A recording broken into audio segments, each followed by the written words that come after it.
শুভ সকাল। ছাদ বাগানে লাগানো ফুলকপি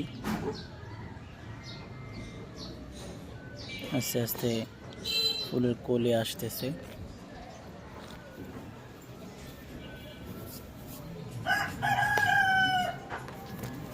সীমিত পরিসরে কিছু লাগানো হয়েছে।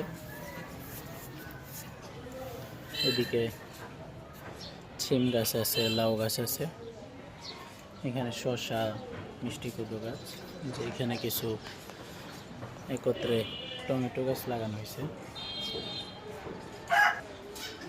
এই পাশে আঙ্গুর গাছ আছে, আঙ্গুর গাছেও আলহামদুলিল্লাহ ফল আসতেছে। এদিকে পানি ফল গাছ আছে, আর এটা হচ্ছে মালবেরি। শীতের শেষ দিকে নতুন করে পাতা এবং মালবেরি ফল, আলহামদুলিল্লাহ এটা অপেক্ষমান ভালো ফল।